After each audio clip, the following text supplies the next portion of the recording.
Proverbs chapter 8, verse 34 says, "Blessed is the man who listens to me, watching daily at my gates, waiting at my doorposts. For he who finds me finds life." What I want to point out in this text is the words, "he who finds me." So the finding is of the living individual.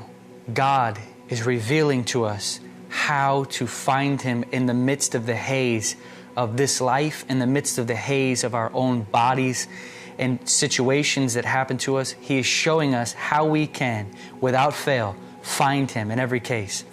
It also says, "He who finds me finds life." When we find Him, His living person, His own substance of existence is dispensed into us, and we then live.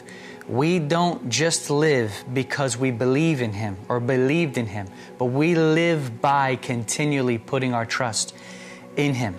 So, he who finds me, the living individual, knowing God, seeing God, experiencing God, brings the life of God into the soul of man.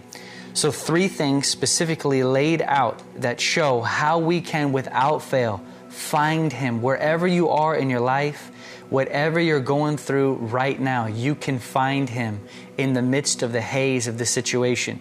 And you can receive a life right in the center of depression and oppressions and all kinds of confusion. You can receive divine life and a vision and experience of the living God that will clear whatever it is that you're going through. And it is right here. This is the blessing, finding God in this way. He who listens to me. It is giving the ear to God. It is turning the attentiveness of our ear to God. Number 2, watching. This is the eyes, turning the gaze of the soul upon God. We give Him our ears and we give Him our eyes, constituting our full attention. I really believe, even as C.S. Lewis said, that a lot of the issues in Christianity are issues of inattentiveness. But if we will turn all of our attention to the Lord, giving Him time, listening to Him, shutting off all other voices, not listening to anything else but Him, and turning the gaze of our soul towards Him. And then the last part comes in, waiting at my doorpost daily. If we will every day choose to turn our attentiveness to Him, the gaze of our soul, the listening of our ear, and waiting there. What does that mean? It means sustaining the place of listening and watching for a sustained period. Lord, I just give you all my attention. I'm just simply listening to you. I'm giving my ear. And Lord, I turn the gaze of my soul to you. And I simply resign to be here. To daily take time to wait like this with the Lord is a way to find Him right where you are. So let me encourage you to take time every day and just listen. To shut your mouth and listen. Witness Lee said, when you come out of prayer, say not, "What have I said to God?" but "What has God said to me?"